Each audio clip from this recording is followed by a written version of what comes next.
When you think of the greatest mangaka of all time, who do you think of? The one that sells well? The one hit wonders?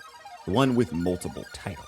Or the most influential? The answer is extremely subjective and can change depending on which fan you ask. But if you were to ask me, because this is my video, I would say the most important trait a mangaka needs to have to even be considered on this list is consistency. Not in work ethic, but in quality. That feeling when you know you're about to get a banger because their name is attached to it. I love One Piece, but Oda's other one-shots pale in comparison. Fruits Basket is a masterpiece, but if you were to read Takeya's other manga, you'd think she was a terrible author.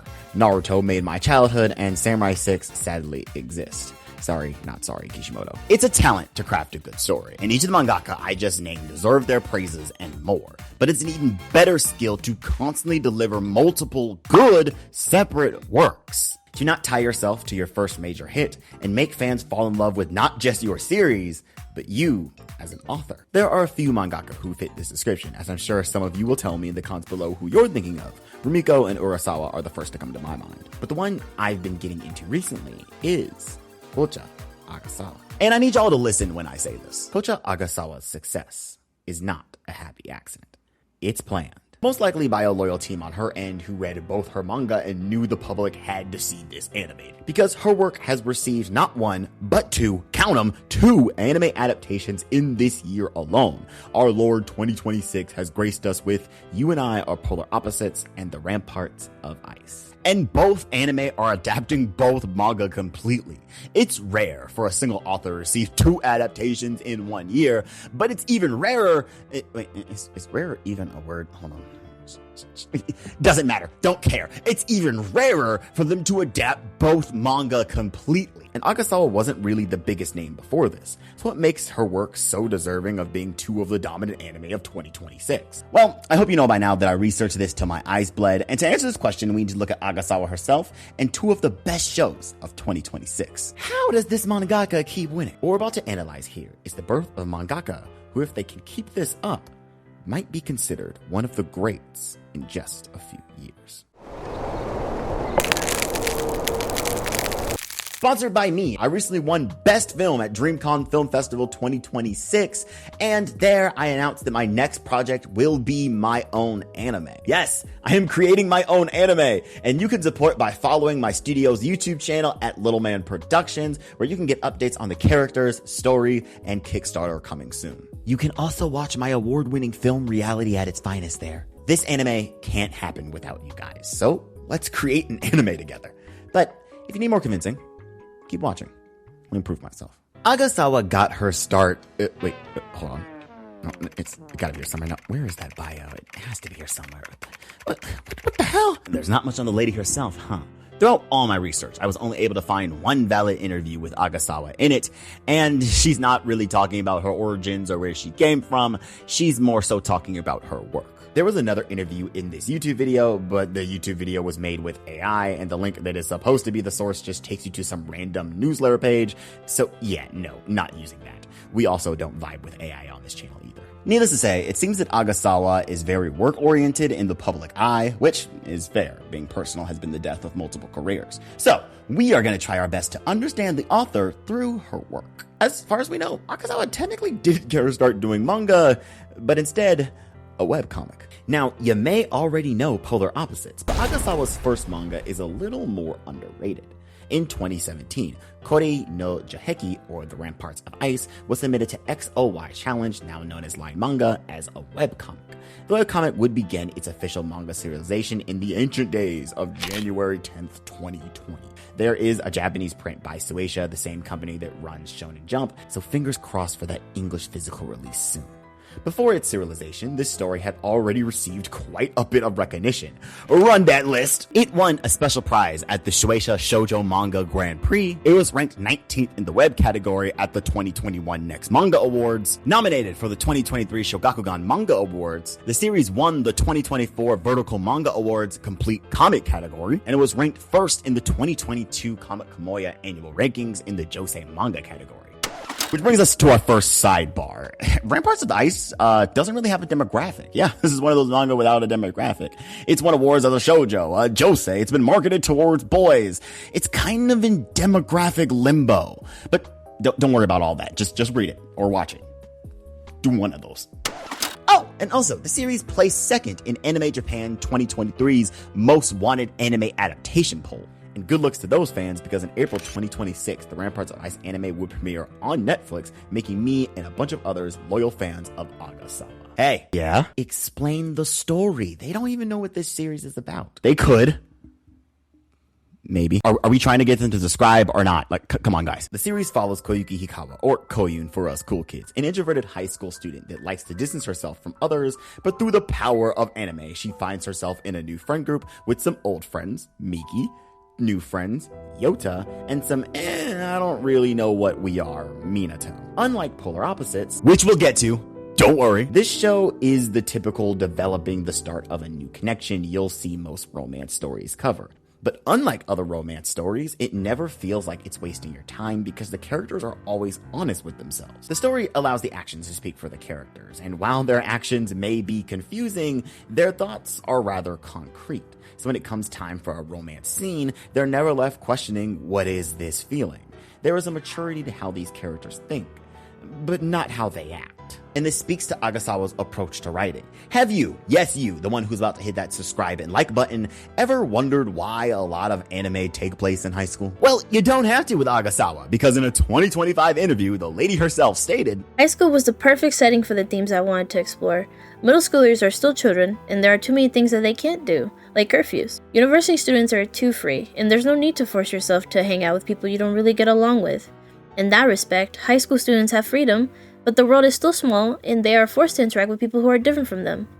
Because the story depicts the relationships between people who are emotionally immature, even if things get a little unsettling, it's still easy to watch compared to the messy relationships between adults." Here, Agasawa is twisting the hand of fate for the characters to give us this story. She knows the characters wouldn't interact with each other unless they had to be in the same place. And this tells me, at least, that when developing this narrative, the characters' personalities came first. What you'll find a lot in this video is me praising Agasawa's character writing, because I believe that is the biggest appeal of her writing.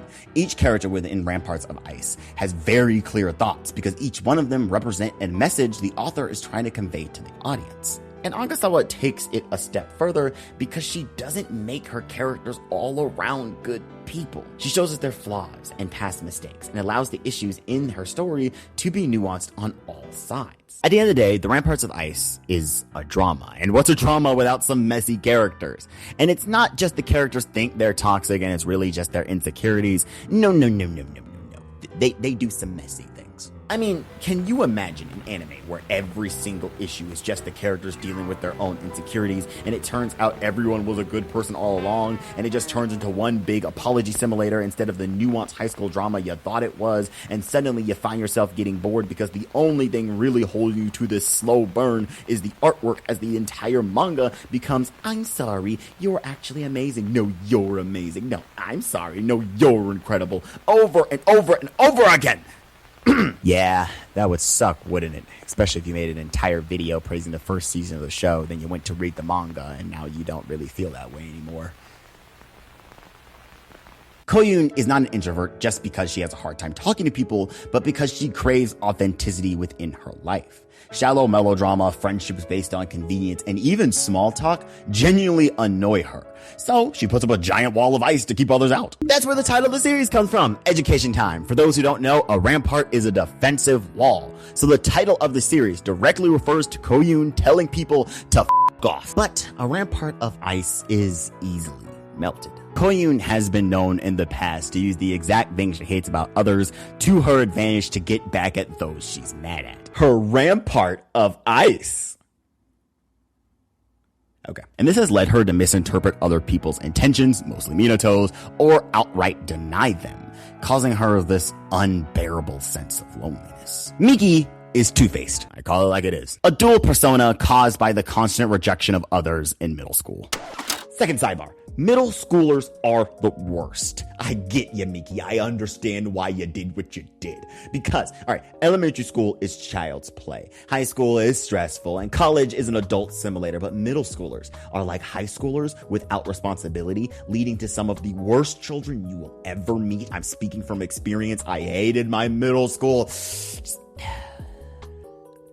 Thanks for letting me trauma dump. Now back to the video. Miki has a very outgoing and strong personality. The polar opposite of Koyun. I'm here all day, folks. However, Miki is pretty, which leads people to think that she should act a certain way, and when she doesn't, they deny her because she doesn't fit the image they have in their head. Instead of fighting back against this, Miki resolves herself to conform to it. And outside of her personal life of living a lie, she subconsciously tries to convince her closest friends to do the exact same thing. Miki, no. But in her defense, we do say be your authentic self, but we don't talk about how hard that may be for some people, and Miki's character aims to explore that. Yota is the nicest person in the show. And that's his problem. If you're nice to everyone, it's very hard to see when you have issues of your own. Yota is so nice. He's always smiling. We don't have to worry about him. Right? Wrong. I'd argue that even more so than Koyun, Yota has the hardest time expressing his emotions to others. Because his nice persona, which is really hard to see through, isn't really a persona. It's his actual personality. It's just not his entire personality. So, for better or worse, in this case, worse, it's easy for him to hide his true feelings. And lastly, Minato, who I think is the most interesting character on this list because he has a giant savior complex. The popular good-looking boy in school, Mr. I get along with everyone, gets a kick out of people opening up to him. To Minato's defense, he never abuses this trait and is actually very supportive of others. But this has led him to not really understand himself. When you live for others' benefits and not your own, how do you even know what you want out of life or what you like? Are you a support system for others, or are you your own person? And this series follows each one of these four characters barging into each other's lives, hurting and helping each other out of various situations. But of course, the main vehicle Agasawa uses to tell this story is romance. We have 2 guys, 2 girls. You do the math. But I won't spoil who likes who or draw out this love diagram, but I will draw out how each of the characters impact each other. Call in the sensei! Welcome to class, weebs. This is a quick rundown of the Ramparts of Ice diagram. Alright, we got our 4 main characters, as you know. We got the Ice Switch, Two-Face, Smiles, and Captain Save-A-Ho. Now, as you can see on the diagram first, Ice Switch and Smiles started getting close because both of them can bond over repressing their emotions. Two-Face and Captain Save-A-Ho were already close because the captain was the only one to accept Two-Face without her having to do much of anything. Smiles and Two-Face have also been good friends for a minute, and Two-Face feels the most comfortable around Smiles. Ice Switch is turned off by Captain Save-A-Ho trying to get closer, and the captain is very intrigued by Ice Switch because he's never met a person he can't save. I mean, get along with. Smiles and the captain are like best friends, and they've been friends for ages. And Ice Switch and Two-Face are best friends and also have been friends for ages. And that's all, folks. Again, no spoilers. You do the math. Thank you, Sensei. And this leads to some rather funny misunderstandings because, again, you'll know what's going through the characters' heads while watching the show, but the characters don't. And normally, I would hate plot-contrived misunderstandings, but these are actually based on the characteristics of the characters and not the I happen to walk into the room at the wrong moment trope. We can understand why they view things differently because Agasawa never shows them not viewing things differently. In fact, Agasawa purposely strives for a different perspective in her works. I sometimes incorporate emotions that I have personally experienced, and conversely, I sometimes imagine someone who is completely different from me and depict them by imagining how they might think. I try to depict emotions that are realistic as possible, based on my own thoughts, things someone has actually said, or things that a certain person might say. That way, the thought process won't be ones that don't exist in this world, and I think someone might be able to relate to them. Different perspectives, different people, different characters, all coming together in one space is what this entire series aims to explore. And it stands out on its own because I don't think Agasawa's goal in this was to make you feel good, or bad, or sad, or happy. but simply explore all the layers of connections, whether that be casually, romantic, or, my favorite in this show, platonic. For a character study as detailed as this one, I hope by now you see why this series has won so many awards. And if you pay not so close attention in episode 5 of the show, you'll see some characters from You and I Are Polar Opposites, confirming the fan theory that these two shows share the same universe. At least it does to me. You can't change my mind. And fun fact, while the Ramparts of Ice was aimed at teens, Agasawa saw that the Jump Plus readership was a lot higher in age, and thus for her next work, she aimed to write a more mature high school story. All right, time for the big one. You and I Are Polar Opposites' current success was also not a mistake. The Ramparts of Ice was originally a vertical scrolling manga, so I was aiming for a teenage audience. However, when I started drawing it for Jump Plus, I realized that the average age of the reader was surprisingly high, so I decided to depict the student life in a way that adults could enjoy and find heartwarming, rather than focusing on teenagers. During Ramparts' finale, Agasawa took to Twitter to promote the final chapters by doing a one-shot online based on the common trope of a popular girl talking to a lonely, gloomy boy. Well, apparently, she ate with that one-shot, because the same one-shot would go to be published in Shonen Jump on January 7th, 2021, the same online magazine that published Spy Family and Dan Dan, by the way.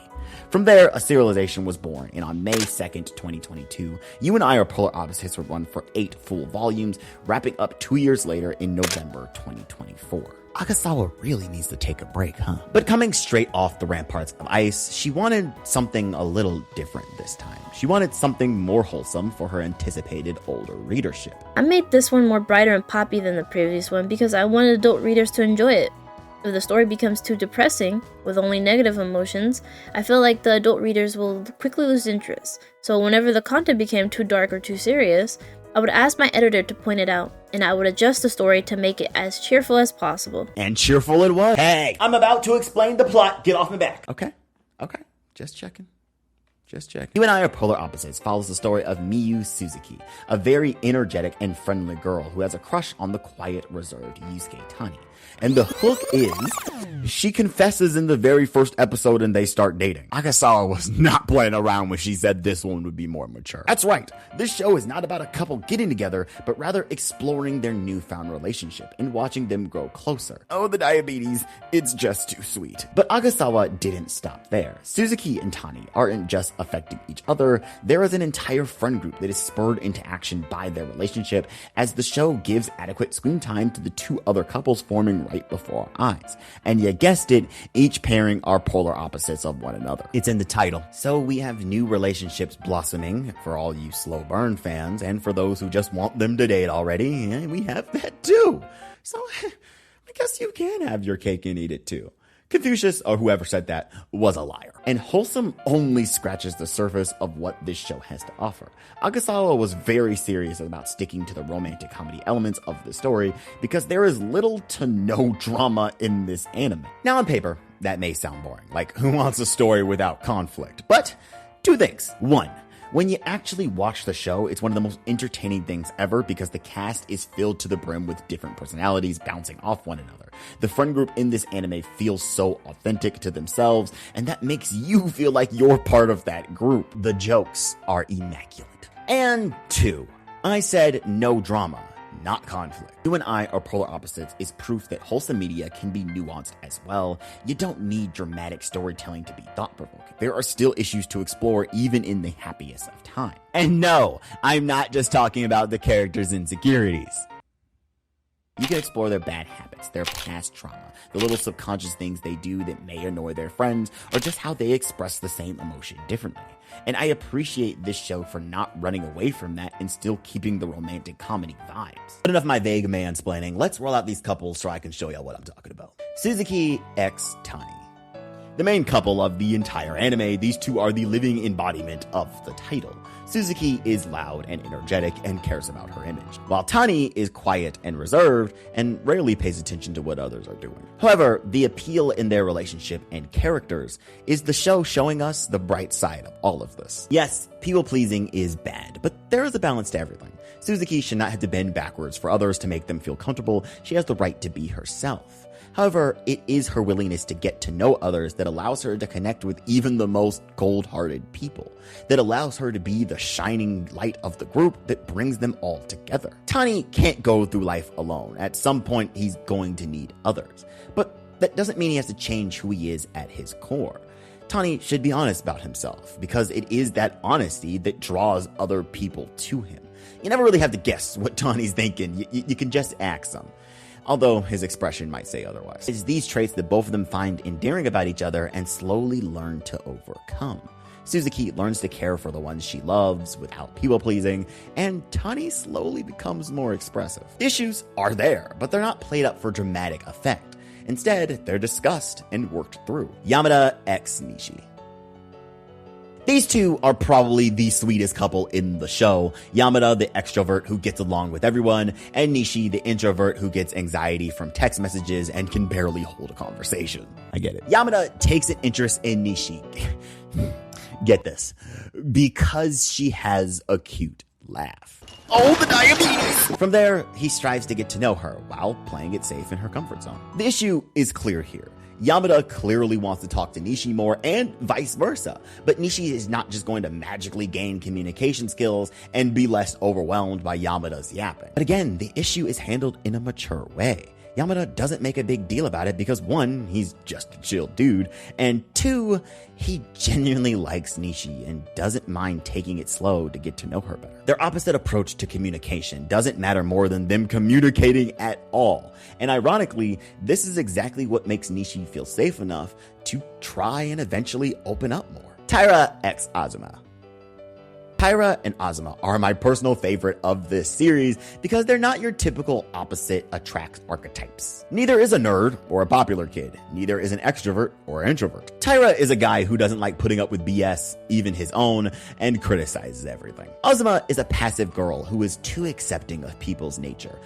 Way too accepting sometimes. Not only are these two funny to watch, as we see Taira hilariously realize that he's being way too critical of everything, including himself, and we see Azuma come to the realization that she's been involved with some piece of crap people, watching them learn from each other is wholesome as Taira straight up telling Azuma that she shouldn't accept others mistreating her, and Azuma showing Taira that people don't constantly think bad about him by constantly going out of her way to hang out with him. This pessimist x-optimism pairing is something I didn't know I needed in my life because it shows the positive/negative balance I feel like we should all be striving for. Taira is right. Some things are just bad. And so is Azuma. Some things are not that big of a deal. And sometimes they're both wrong. And the middle ground of not accepting the bullshit while appreciating the good that comes your way, these two are able to find by growing closer is the feel-good, diabetic-inducing sweetness I watch the romance genre for. And yes, while all those messages are being delivered, the show never loses that feel-good vibe it started out with. Agasawa has somehow found a way to show us character flaws in the sweetest way possible without sugarcoating the fact that they are still indeed flaws. And I think she was able to do this by focusing on the fact that even in romance, the story doesn't stop after the couple gets together. Just because I'm depicting a couple doesn't mean that the final episode should skip ahead in time to a wedding scene and end happily ever after. I don't think that's right. Even if they are dating, if their relationship is extremely codependent, it won't be a happy ending. To put it extremely, I thought that even if they broke up, as long as they were able to go on to live happy lives, that would be fine for the story. So I thought my role was to help each character grow through love and friendship. I drew the story with the hope that every character would become independent as an individual, like a girl who couldn't show her weaknesses in front of others, finally being able to, or a girl who was just being saved by her positive boyfriend and then learning to think for herself and express her feelings. I don't personally believe in the fairy tale happily ever after, but that doesn't mean there was only misery waiting for us. As a hopeless romantic myself, I have come to learn that there is life outside of falling in love, and the best couples in fictions, the one that makes us crave that fairy tale love in the first place, represent this. The polar opposite couples are not just couples. They're their own characters, and this is explored through their several interactions with the extended cast. Not everyone is paired up. Like I said earlier, there is a friend group. This series takes the time to develop the couples living up to the name of the show, but also the platonic relationships as well, showing us the love that is born from these friendships on all sides. Yamada and Suzuki are two peas in a pod, and every time they're on screen, I can't help but laugh. Sato and Watanabe don't even have love interests, and that's okay, because these two are the greatest friends the rest of the cast could ask for while being goofballs themselves. This show never forgets to have a good time, and to be honest, part of that, at least for my viewing, is due to the English dub of the anime. I don't know what inspired the directors Danny, Emily, and Marcus, but they managed to capture Agasawa's original vision of the dialogue perfectly, which Emily Fajardo has a track record of doing because she did the same thing for Witch Hat Atelier. Going to add her name on the list of people on anime staffs to look out for. Now, I know there is a slight debate on the dub's use of modern slang, but I assure you this is what Agasawa was going for. Don't believe me? Well, growing up in the Kansai region, I was surrounded by many cheerful people, and there was always someone who would react to any joke. It was almost as if the jokes were designed with the expectation of tort. I also watch a lot of stand-up comedy and enjoy fast-paced conversations, so I think that has influenced me. The dialogue was influenced by jokes, so of course the jokes of high schoolers would be, well, modern slang. In this case, localization didn't take away from the story, it built on it. Oh, my middle school was too fun, my lobster was too buttery, my steak was too juicy. Quick, punchy, to the point, and endearing all come to mind when I think of this anime. This show doesn't waste your time because the truth of the matter is, You and I Are Polar Opposites was meant to be here for a good time, not a long time. As I stated earlier, this manga only has 8 volumes, and the anime will complete those in 2 seasons. This is probably due to the lack of drama that would have elongated a story like this. But hey, I'm not complaining, because I'm pretty sure me and fans around the world will remember those good times for years to come. Wrapping up with how we started, that being Agasawa's recent success. You can't tell me there isn't a push for this woman's work, because even though both anime are being produced by 2 separate studios, Lap and Track for Polar Opposites and Studio Kai for Ramparts, their runtimes are back to back, with Polar Opposites Season 1 airing in the winter, Ramparts Season 1 airing in the spring, Polar Opposites Season 2 airing in the summer, and Ramparts Season 2 slated to finish off the year in the fall. Meaning throughout all of 2026, the industry will be feeding us Agasawa's work. They even have this passing of the baton key visual that both studios came together to do, and Agasawa has been active on Twitter saying she's been working hard on both adaptations. She really needs that break. But if there is one thing I hope you learn from this video, it's that her success isn't just a marketing stunt. It's well-deserved. In the span of 4 years, Agasawa has managed to create 2, count them, 2 really great series. And after the break I hope she takes at the end of the year, I can't wait for whatever she works on next. I fell in love with You and I Are Polar Opposites. I was moved by the Ramparts of Ice. And now I will remember the name, Koucha Agasawa. As always, my friends, thank you so much for watching. I'm RJ Lane, and this has been On the Rise.